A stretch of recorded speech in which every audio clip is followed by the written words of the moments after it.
parler de BRM. Et aujourd'hui, on va s'intéresser à une marque d'horlogerie de luxe française très impliquée dans les sports mécaniques. Et pour en savoir davantage sur cette marque française iconique, eh bien rendez-vous est pris à la Manufacture où nous allons interviewer Bernard Richards. C'est parti.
Bon Bernard, bonjour. Bonjour. Merci de nous recevoir ici chez BRM. Alors on va commencer par le commencement si tu veux bien. Quand et comment a été créée cette marque BRM? Alors on a commencé à livrer les premières montres il y a quasiment 20 ans maintenant.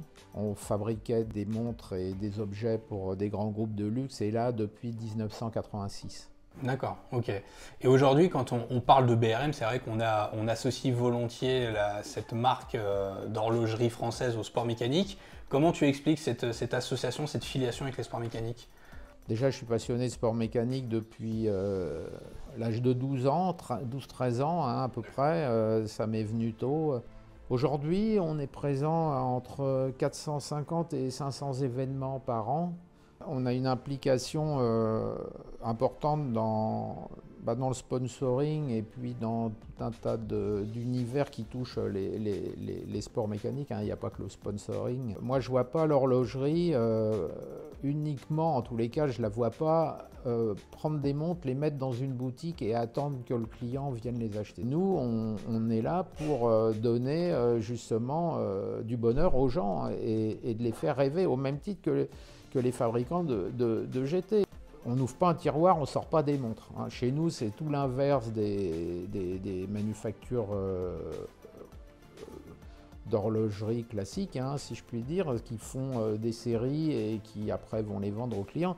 Nous, c'est tout l'inverse. Ça veut dire que le client nous dit ce qu'il veut et on lui fabrique sa montre. Donc c'est une montre à la carte en fait. La montre à la carte. Ça veut dire qu'on a, démarré les configurateurs pour nos produits il y a une dizaine d'années et on a vu tout de suite l'intérêt que les gens avaient à ce qu'on leur conçoive une montre. En gros, en combien de temps un client peut avoir sa montre? C'est quoi le délai de fabrication? Suivant la complexité de la montre qu'on va fabriquer et qu'on va livrer au client, au minimum c'est 4 semaines pour un produit qui est configuré avec donc des pièces standards que nous fabriquons dans l'atelier en 1 mois. Grosso modo, on va lui monter sa montre. Maintenant, s'il y a des développements à faire, c'est-à-dire s'il veut des couronnes spéciales, tout un tas de choses qu'on n'a pas l'habitude de fabriquer, ça peut...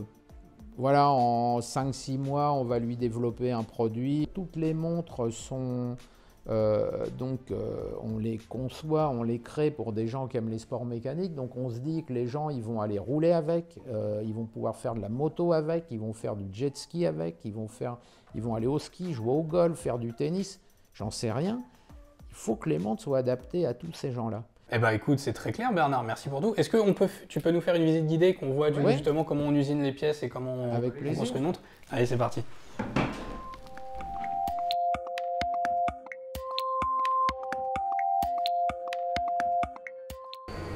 Bon Bernard, première pièce, où est-ce qu'on est ici? Donc là, on est à l'atelier. Là, globalement, tu as plein de machines qui tournent. Là, tu fais quoi ici? Tu viens concevoir les boîtiers, c'est les boîtiers des montres, c'est les boucles? Alors, ici, on fait tout ce qui est boîtier, fond, serre d'emboîtage. couronne, poussoir, boucle, vis, toutes les parties mécaniques de la montre, sans les parties du mouvement. Tu nous montres un peu là, Ouais. ce qu'il est en train de faire Là, on vient, donc tu as de l'huile pour lubrifier le bout de l'outil, D'accord. tu as de l'eau à l'intérieur de la broche pour refroidir la broche, Ok. tu as de l'huile aussi qui est dans l'avance-barre pour pousser la barre. Voilà, on palpe l'outil avec un laser pour voir si le diamètre et la longueur sont bons. Si c'est bon, il va se ranger dans son magasin. Si c'est pas bon, elle s'arrête. Ça veut dire que l'outil est usé, tu vas pas usiner des mauvaises pièces. Et chaque machine, Bernard, fait une pièce en particulier ou pas? Non, alors aujourd'hui, on va faire des boîtiers. Par exemple, là, c'est Sur boîtiers cette machine, aujourd'hui, elle fait des boîtiers. des boîtiers de V6. Demain, tu peux faire des boîtiers de V12 ou des boucles de bracelet. Alors on précise, V6, V12, c'est le nom du modèle, hein, c'est Voilà. pas les moteurs. Hein, on est d'accord. Exactement, c'est V6, c'est 3 aiguilles, V12, c'est des chronos. D'accord. En fin de compte, chaque machine, on lui a injecté tous les programmes, on fait ce qu'on veut quand on veut. D'accord, donc chaque machine peut te faire n'importe quelle pièce et tu choisis, là tu prends l'ordinateur entre guillemets qui est là et tu rentres et tu renseignes les programmes. Exactement. Ça veut dire qu'il y a une polyvalence. Là, on est en train de faire des FF en titane. D'accord. Donc ça, c'est une pièce pour usiner le boîtier. On met environ pratiquement 2 heures, un petit peu moins de 2 heures. Juste le boîtier parce que bon, on taille dans la masse, hein, Ouais. il est taillé dans un bloc de titane et il faut voir. Donc tu pars de ça, là, de cette pièce Voilà. ronde comme ça, Exactement. pour finir sur un boîtier un petit peu Exactement. carré. Voilà. Ok. Ici c'est pareil, hein, c'est un tour donc, où on va avoir, en fin de compte, tu as une broche ici, une broche là, des outils en haut. Venez voir, c'est intéressant ça. Donc là tu mets, c'est ce que tu disais tout à l'heure, ta barre, c'est un tube en fait de titane et que tu vas usiner avec les différents forêts, toutes les possibilités que tu as là. Et après, si tu as besoin, tu as un autre tour ici, tu vas reprendre ta pièce et ta pièce tu vas l'usiner avec des outils que tu vas pouvoir monter en bas. D'accord. Et donc en fin de compte, à l'arrivée, tu as cette partie-là du tour qui va venir chercher ta pièce Ok. et qui va te la donner ici. Ah, comme un petit distributeur en fait. T'as mis ta pièce et voilà, tu C'est la récupères. même chose. Alors on a une petite machine qui est quand même sympa aussi ici. On fait des petites vis, hein. Donc en fin de compte on est indépendant dans la visserie aussi. Voilà, donc ça c'est des vis de corne, Alors c'est tout petit, hein. Je sais pas si on se rend compte, mais c'est tout petit. Alors voir c'est si tu mets ça dans ma main par exemple, voilà. ça fait. C'est quand même du M2, donc c'est pas les plus petites qu'on fait. Ouais, c'est vraiment tout petit quoi. On va usiner, ça c'est du 2 mm. 2 On fait jusqu'à du M1. Donc Ok. M1 c'est 1 mm, c'est D'accord. 2 fois plus petit. Donc la particularité c'est que donc on n'avance pas, hein, on fait 11 vis à l'heure, taillées dans la masse. Et une montre là, tu m'as prêté une BRM là justement pour me rendre compte. Il y a combien de vis comme ça dans une montre? Et alors M2 on en a 4, mais des plus petites, donc du M1 4. Donc 1 mm 4. Oui, M1 4, on Ouais. en a 8, 9, 10, 11, 12, 13, 14, on en a 16. Ok.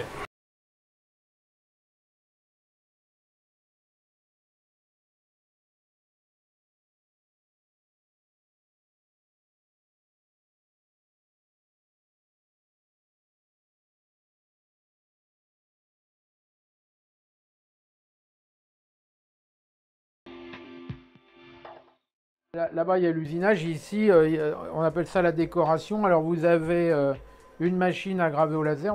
Donc là, on décreuse au laser. On fait 1000 passes, c'est ça, sur ces pièces-là? On est pas loin de 500 passes. 500 passes. C'est de la décoration, c'est de la gravure profonde pour pouvoir mettre de la laque dedans. Je sais pas, pour l'imprimer, c'est 5-10 minutes, non? Quelque chose comme ça. Voilà. Ah, c'est rapide. Ouais, voilà. Ça c'est rapide. C'est assez rapide. C'est pas très complexe. C'est pas les petites vis où t'en fais 11 à l'heure quoi, ça n'a rien à voir, c'est ça. Non, mais bon, après, c'est pas la même technologie. Il n'y a pas de contrainte, il n'y a pas d'enlèvement de matière. C'est vraiment. Oui, c'est de l'impression en fait. Voilà, on ramène quelque chose.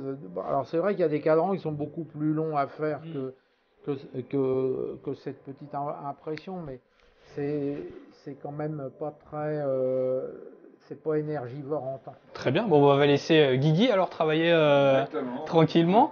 Qu'est-ce qu'on peut voir? Parce que je sais qu'à l'étage, il y a un autre atelier qui mérite le détour de ce que nous a dit On va aller Bernard. voir le montage. Allez. Merci Guigui. Bonne à vous. Au revoir.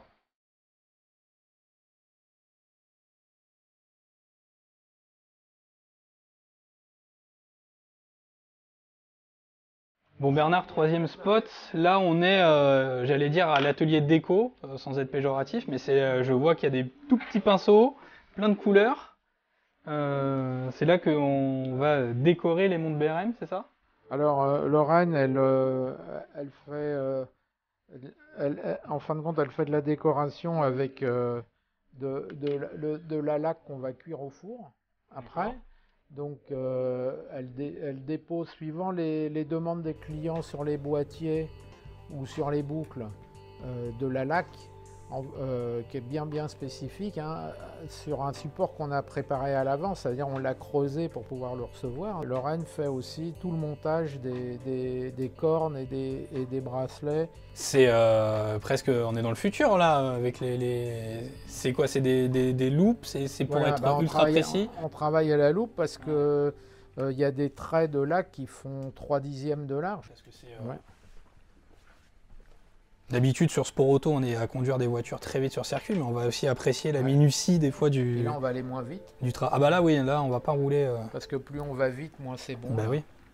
Et justement, tiens, si jamais ça peut arriver, comme c'est fait à la main et que c'est humain, si jamais il y a une erreur où ça a un petit peu débordé, comment on peut rattraper Ouais. ou tout est fini et il faut malheureusement Bah, réusiner une pièce Elle efface et elle recommence. D'accord, donc on a une petite marge quand même de manœuvre et un petit Voilà. droit à l'erreur.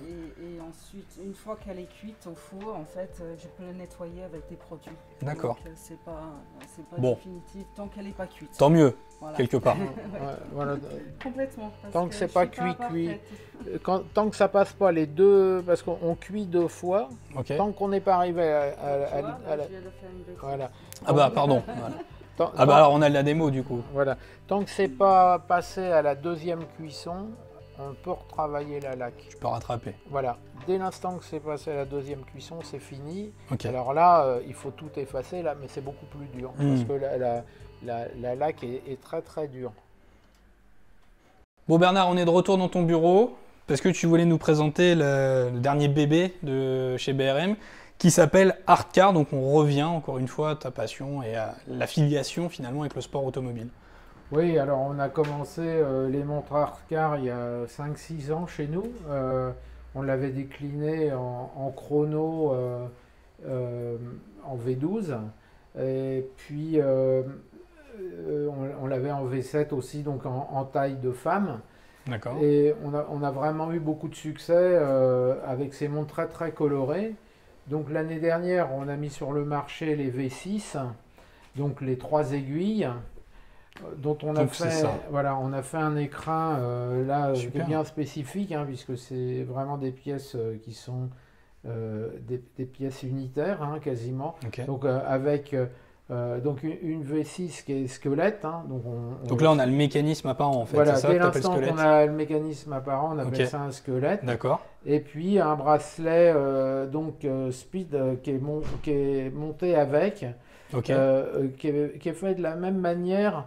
Donc il en a Alcantara, qui est fait de la même manière que nos montres, c'est-à-dire que la boucle Ouais. est peinte à la main, cuite au four, D'accord. donc la laque, et surtout ce qu'il faut savoir c'est que les bracelets, à chaque fois qu'on change de fil, donc chaque couleur représente un fil, et on n'a pas un fil qui fait la totalité du bracelet, c'est-à-dire on va faire une petite boucle, un point, Mhm. on retourne le bracelet, on fait un nœud, on colle le nœud, Oh. et on passe Ah au ouais. fil d'à côté. Ça Alors, veut dire... je peux me permettre, je peux le Ouais, sortir. Vas-y. C'est de la. Voilà, c'est La tout, couleur, tout, donc, tout fait à la main. Donc Donc ça c'est de l'Alcantara. Ouais. voilà, c'est de l'Alcantara. Et donc chaque point, Et on retrouve les couleurs là. chaque BRM. point est fait unitairement. Donc on fait un petit point de rouge. Et puis tu as même de la peinture sur le boîtier en plus. Voilà. On voit que là ça va Alors, jusqu'au bout. on Quoi, a là, de là. la laque qui est incrustée dans le boîtier. Et donc sur cette montre-là, la particularité, c'est qu'on a 3 amortisseurs Ah oui. qui mettent le mouvement en suspension. Ah donc c'est pas juste un élément décoratif en fait, Ah, il y a non. un réel intérêt Voilà, dans il y la a- montre quoi. En fin de compte, la montre elle est montée avec 6 amortisseurs en tout. On a 3 petits vérins en dessous qui poussent le cercle d'emboîtage vers le haut et 3 amortisseurs qui poussent le cercle d'emboîtage vers le bas. Merci infiniment Bernard pour Mais- cette visite guidée. Merci à vous d'être venu. Bah non, chez avec nous. plaisir. Donc Avec voilà, j'espère que vous allez être nombreux à faire un petit tour sur le site de BRM. Hein. Tous les fans de sport auto, ils sont déjà dans le magazine et ils sont maintenant sur la partie digitale aussi avec nous. Et puis moi, il me reste plus qu'à vous remercier aussi d'avoir regardé cette vidéo jusqu'au bout, d'avoir été avec nous pour découvrir BRM Chronographe, de rencontrer Bernard Richards ici à nos côtés. Et puis quant à moi, je vous dis à très bientôt sur sportauto.fr. Ciao. À bientôt.